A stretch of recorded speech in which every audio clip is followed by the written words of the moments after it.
Well, dear listeners, it's 11:14 from Radio Pastu in California, and so far we have delivered 7 episodes of Restart to you, dear listeners. I'm very happy that this concern of restart and the concern of thinking is on many people's minds, and for me, that's very valuable. But what really is Restart, or this program? Restart. The world is fundamentally divided into 3 parts. Esteemed listener, so you understand what the whole subject of restart is about. The religious, who in a way comprise about 89% of the world. The rest, meaning 10%, are atheists and the like. And 1,000% are in mysticism. If the ear is your ear and the lament is my lament, what will surely get nowhere is the cry. And whatever this 1,000% says, it doesn't register with anyone. Jesus went through hell for his restart, and so did Peter. Moses, because of the Restart program, had to keep producing dragons so maybe people would understand. Unfortunately, they didn't. Those who read Hegel, those who believe in Nietzsche, are obligated to listen to this program. Rumi gives the undeniable right to the atheists who mock the gods of the religions, because Rumi believes that the God of the religious and the godlessness of the godless are exactly alike, because the thoughtful godless have realized through thought that a flaw exists in the God of the religious. No religious person can explain why a child dies after being born or is born with defects, and many other questions they can't answer, because the answer to these questions is only in mysticism and in Sufism. The 73rd path is the path that Rumi shows, Hafez shows, Saadi shows. This 73rd path is the path concerning God. Pay attention. A minimum of 8,000 years, an extremum of 50,000 years, and a definite 3,000 to 4,000 years at a clear turning point, meaning with the books that have come out, everyone's fight is over a being named God. This is the whole fight of our restart. The world's fight is fundamentally over God. Look, you see, during the Christian Middle Ages, we see that the church leaders define a God, and the atheists crush their God. A very small group defines another God that nobody listens to. The fight is all about God, meaning if you take God away, you can wrap up the whole restart program, because UFOs and spirits and all that are coming from that other side. It's all behind this program. When you remove God, we have no conflict at all. Nobody has a conflict with anyone else, God willingly, meaning if the world one day legislates godlessness, as Hosseini would say, sir, let's just eliminate God entirely. Tonight God, as Nietzsche says, is asleep, don't wake him. Then I promise you that no conflict will arise, because the outlook of the godless and the religious are not that different from each other. Saadi explains a God that no religious person follows on Saadi's path. Rumi explains a God that no religious person in the world agrees with, and Hafez is the same. Restart is supposed to explain a little bit. Sir, what does Rumi think about God? Who is Saadi's God? This is the name of this restart. Sir, this is his belief. This person has a belief. Who is Saadi's God? Who is the religious person's God? Who is the God of the atheists? The atheists themselves have a God named godlessness, meaning they call it nature or whatever. That's a God for them too. Mysticism is not transferable. We've said it before. Literacy is transferable. Look, you go to a university, a professor comes and transfers it to you. You pour it from this computer into that computer. A book, download the book of Hafez and pour it in there. Neither this idiot computer understands anything, nor that idiot computer. Meaning, if the first computer is Christian, the second computer is Muslim, the third computer is Zoroastrian, the fourth. Keep downloading Hafez into them. It makes no difference to the computer, because its perspective is different. So, what was Mr. Saadi's view of God? I explained it very briefly in one of the Goodnight Iran programs. Saadi's God is a God who says, "Oh, higher than fantasy and analogy and supposition and illusion, and beyond all that we have said and heard and read," meaning Mr. Saadi basically shits on 7 or 8 important things. He calls everything into question, from good thoughts to good deeds and good words, all the way to what? To all the thoughts of the people of the world. He says anyone who understands God, I mean the very, very word God, he says of one who understands God, whoever was taught the secrets of the truth, they sealed their lips and stitched their mouth shut. Saadi says it another way, very politely and simply. These pretenders are clueless in their search for him, for he who received the news, no news came back from him. He says these pretenders, meaning 99.99% of the world's population, these pretenders in their search for him, meaning in search of God, are clueless. They have no news. You know why? For he who received the news, no news came back from him. The one who becomes informed doesn't come back to explain. This means it is not transferable, meaning the sea of mysticism is a personal sea. That's why Halaj says the paths to God are as numerous as the souls of mankind. Not that there are this many paths. It means a path exists that you download into Hosseini, and it messes Hosseini up in one way. You download it into you, and God crystallizes in you in another way. And one day, the Restart program, Mr. Shams explains to Mr. Rumi and sends Rumi flying, meaning a man of Rumi's stature with that great knowledge empties the knowledge from himself and enters a different love and a different way of thinking. So from the Manichaeans and Zoroastrians and Mazdakites and Buddhists and Hindus and Muslims and Christians and all of them to Nietzsche and Marx and I don't know who, Hegelists, and go up and down, all of them are obligated, at the very least, if you are Iranian or a Persian speaker, Afghans now can listen to this program, or people in other places. Anyone who can speak Persian can see Saadi and Hafez. You see, in all of your homes there is a book of Hafez. You haven't opened it once to even understand what it's saying. This means we are moving in the exact opposite direction of the thinking of Hafez and Rumi.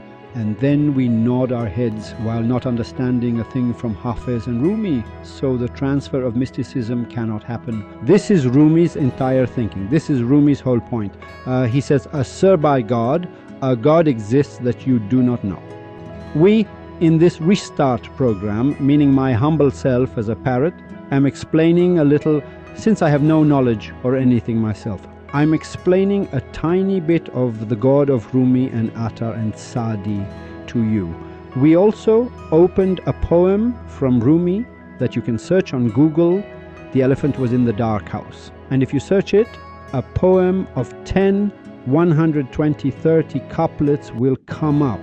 We are interpreting it, talking about it. You can't even call it interpretation because, damn it, every moron has come and given us an interpretation. You can't call it interpretation, meaning we are explaining it. That's better, because then the word interpretation gets called into question, and I myself get called into question. The reason is that, look, Sheikh Bahai says the Masnavi Yemanavi of Rumi is the Quran in the Pahlavi tongue. I do not say that this eminence is a prophet, but he has a book. Now, if I've recited it out of order, I apologize. This is how Sheikh Bahai talks about Rumi. He says this man has produced a book that if we said he was a prophet, we wouldn't be wrong. Now he also said, I do not say he is a prophet because they'll kill him in the morning. He's scared. Now we reach 2-3 couplets. Do not breathe, so you may hear from the breathers what has not come into language or expression. Do not breathe, so you may hear from that sun what has not come into books or into speech. Do not breathe, so the Spirit may breathe for you. We got to this point and we've paused. Why? When we want to talk about books and expression and these things, we must have our own specific definitions to talk about them. Unfortunately, this is not yet complete, but afterwards we will continue this poem. Because it reaches a point where Rumi, in this poem, completely calls God into question from a specific angle and explains a type of God that is very interesting in itself. We must do this over time. Last week we explained the perfect man and said that the spirit of the world's beings is in the hands of the perfect man. We explained this to a certain extent as well. But as for who should end this fight over God, this cannot be said in books or in speech.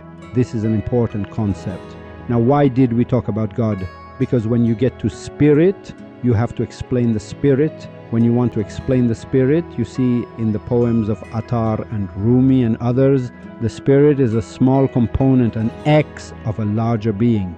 Meaning, when you want to explain the spirit, you must first come and explain this larger being. Meaning from this part we must reach the whole, or we must explain the whole. according to the first couplets of this very poem, explaining the whole is very difficult because it's an elephant, and you saw that explaining it in a dark house is difficult. There must be light.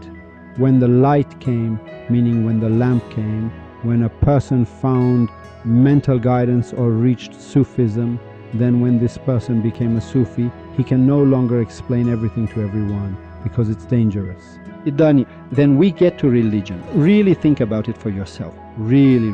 Now we assume, now I want to explain these indicators of God for ourselves. Who is God anyway? What personality does this God have? Do you know why we have to explain this God? Because right now, 89% of religious people want to try to give money somewhere. I don't know. They pray, they fast, they give religious taxes, comes, they give alms, zakat, they do good deeds. They do these things to do what? To make God happy. Now what if this God doesn't get happy at all from giving money to such and such place? What should we do? Meaning, suppose you saw a poor person and gave them some money. We ask why you gave it? You say, for the pleasure of God. Now I don't know if you're giving it for God's reza, or for God's taghi, or for God's kambis, I don't know. But if you're giving it for the pleasure of God, you have to know both pleasure and God. We say these 89% pray towards whom? Towards God. Now what if God is behind them? Where is He? What should we do? The very characteristic of God, meaning if you, the listener, do not know God, all the branches of religion, foruedin, are up in the air. This is my whole point today.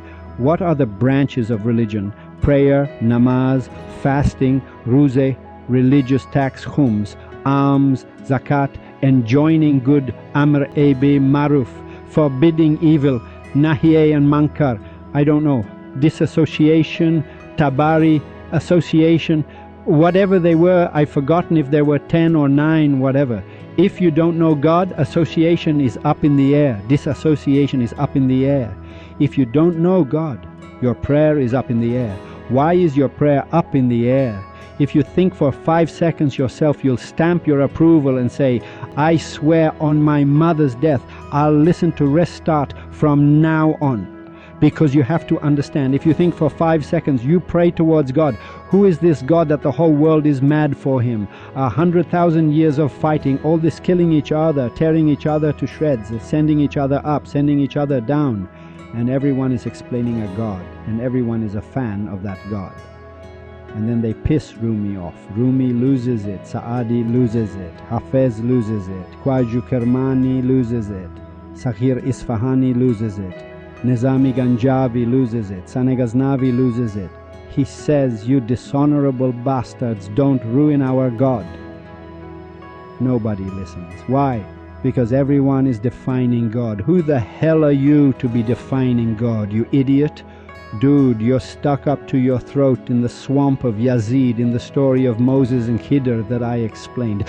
What do you understand, you idiot? He talks nonsense for himself and defines God. Can anyone besides the perfect man define God, you imbecile?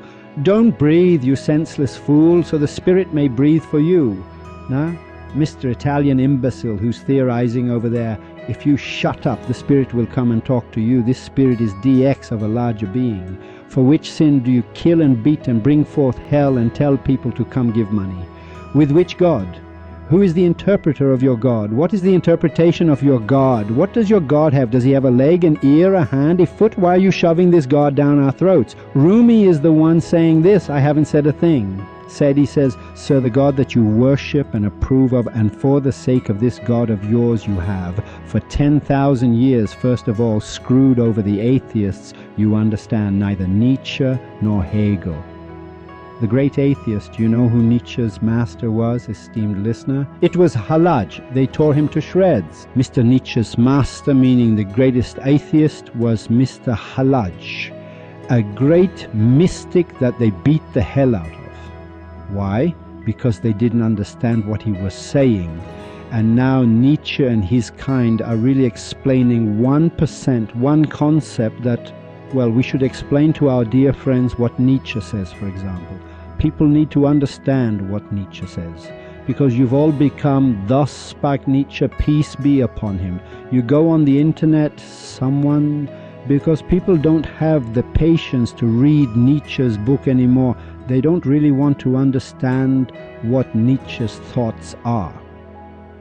Thus spake Professor so-and-so who talked nonsense. Thus spake some master who said Nietzsche is such and such. Thus spake so-and-so. It's the same as thus spake Sadek, thus spake Baka, thus spake Christ, thus spake Jesus, thus spake Judah, thus spake Moses. But thus spake John still exists.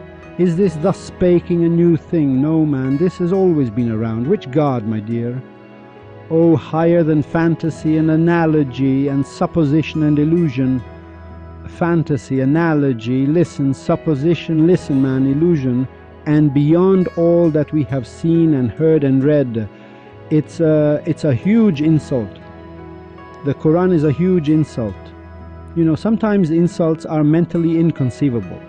You know why? Because it's difficult. So my question to you is, Mr. Muslim, Mr. Christian, Mr. Jew, whoever missed 99% of the entire planet, is your God really imaginary or not?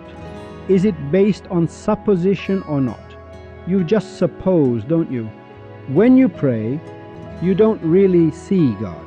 You suppose a God is in front of you, and then if you close your eyes and press them, a blackness appears and you imagine a God in your fantasy. And your illusion, my God, it runs wild. Look, think. You say one in the name of God, Bismillah, and you do 100,000 say He is Allah, the One. Kul huwallahu ahad. On the night of decree, just, I don't know, you pray. So they've prayed 1,000 units, okay? Well, you say, oh Allah, once, the world should be turned upside down. If an Allah exists, the one time you call Him, He'll turn around. Look, if He doesn't turn around, your God is deaf, man. Right now, go out on the street and yell, Said, Said, your cousin. Right now, in the house, say, Masood. Masood will say from the next room, yes? Dude, if you know God, He'll turn around with one call. I swear on your life He'll turn around, unless your God is an idiot or deaf, or He's not in your house, you fool. He's somewhere else. Where you're worshipping, God isn't there, pretty boy. He's somewhere else. No matter how much you blabber on, He won't hear you, wretch. To call your child who's been arrested at the police station and is having his way of thinking rearranged, you can't just shout from home, because for these sounds to pass through the air, for the voice to enter the police station, to go into the guy's ear, this is called science. It's called science. So Hosseini's question in this program is this: who is your God that I should give money to? Really, really, tomorrow morning I want to give alms, and for any religion you name, I want to give alms. Right now I have a total of $5 in my pocket. I want to give this $5 for God, for the pleasure of God and the kambiz of God. Who do I give it to? Who delivers this money to God? Which hole exists that I can throw the money into for it to reach God? Who will stamp my paper certifying that God received this? Which scoundrel can prove that the money I'm giving to this place or that place is going towards God? Which scoundrel, from Rumi's perspective, can prove that when I stand facing the Qibla, God sees me? Who can prove that if I fast, I will reach God? If you don't eat for 8 days, I swear to you, beings will come to you that you'll understand. You right now stop drinking water for 4 days, see what things you see. When you don't eat, your body gets weak. You get a little woozy, then you think you've become very spiritual and luminous. No, by God, it makes no difference. Baba Taher, he reaches God. The pilgrim is making out with some girl in the middle of that street. He reaches God. I look at the sea, I see you in the sea. I look at the desert, I see you in the desert. Wherever I look, mountain and door and plain, I see a sign of your gracious stature. Baba Taher sees him in the midst of these things, not through fasting. The fight of Restart is that we are explaining the thoughts of Rumi and Saadi and Hafez. Then, when you know their God, the money you are currently giving anywhere in the world, you must knock on the door of Sufism or Rumi and give this money. You must stand politely and give it to him, meaning give the money to someone who will deliver it to God. if you owe Hosseini money, if you have cash, if you go to the door and tell whoever passes by, go give this to Hosseini, I swear to God it won't reach my hands. The guy will take it and spend it. For the money to reach my hands, for you to pay your debt, you must send this check or this money to Hosseini's mailbox. Then I promise you, a Sufi called the postman will try to deliver this money to us. Restart wants to tell you, make up for your own prayers. This path you are on leads to Turkestan. Man, if you are giving money, Restart wants to show you to whom you should give the money so that it reaches God. Restart wants to introduce God to you. And until you understand whether God likes you having 4 wives or 1 wife or no wife at all, aren't there monks who don't marry at all? You're stuck on the 4 wives of the Muslims, or the poor Christians who don't marry, the monks and nuns. You criticize either this one or that one. Does God really get a kick out of how many wives I take? The God who gave us this little thingamajig, what was his purpose for this thingamajig? Was it to use the thingamajig or not? What if God's intention is that you should have a new thingamajig every day? How do we know? This God of yours, this imaginary, suppositional and illusory being of yours that you have heard of, because you have just heard of it. Your religion is a transferred religion, meaning it has been passed to you from your father. It's a transfer. Now maybe 4 were Muslims who became Christians, or Christians who became Jews, or Jews who became whatever. This religion you have is transferred, bless your pretty face, meaning it has moved from this one to that one. It is not based on investigation. What does investigation mean? It means taking the truth from the truth. Investigative, Rumi says, an investigative religion means that between you and God only one being can exist, named the perfect man. You must take the truth from the truth, meaning you go directly to God and say, give me my due. And God says, here is your due, the truth from the truth. He didn't say the truth from the mosque and the tavern and I don't know what, the tomb and the monastery and the synagogue. He said the truth from the truth, meaning you first have to see the truth, then take your due from the truth. This is called investigation. Investigation. Take the truth only from the truth. Restart will send your God completely head over heels up in the air. Restart will introduce a new God to you named the 73rd path. Restart will make you understand that this fight you see is over the mullah's blanket, but under the blanket is someone else. And Restart will, by force, shove the ideas of Rumi, Saadi, Hafiz, Ferdowsi, and others in mysticism down your throat. This controversial and dangerous program, if there is any life left for Hosseini and this program continues, you will reach something that you won't believe. And remember that I myself, look, 1,000 times have no literacy or sense or any of that. I just started from 14 to 15 years old reading some books of Rumi and others. Then I realized they are saying one thing. In society, it's another thing. On the internet, it's another thing. And they also have some enemies who say another thing. For this reason, from this week until the next, if you are giving money somewhere for alms, zakat, and religious tax, kums, or for any reason, or you are praying, or you are forbidding evil, or you are enjoining good, see, this enjoining good is by the order of which God? The God of Rumi and Attar, or the God of your own idiot fathers, or the God of the world's governments? Which God commands you, and according to Rumi's theory, which spirit has ordered you to enjoin good and forbid evil, to pray? The most beautiful God is only the God of Rumi. I entrust you to the God of Maulana Jalaluddin Muhammad Rumi Balkhi Khorasani, to the God of Shah Nimatullah Wali, to the God of Saadi and Hafiz, Khaqani, Ahmad Ghazali, to the God of Ferdowsi and Qayyam, and to the God of investigation, not imitation, and to the God of thought. Until next week, farewell. Restart Episode 9. We are your devoted servants. Anyone who wants to participate in our CMERG campaign of 1,000 people can come and join. Whether you have $1, $100, it doesn't matter. What matters is that you are with us. We want to see how many companions we have. We want to see the beautiful ones who are different. We are looking for 1,000 different companions who don't go to coffee shops, meaning they sacrifice from their gut, my sweet dear, because a word that comes from the heart will inevitably sit on the heart. So I am looking for 1,000 companions who have the guts to be different. I am your devoted servant. Let's become companions with each other. Let's go to the beginning of love and the beloved and become sick. To arrive, we must become of one voice, with the final destination, one heart and one confidant.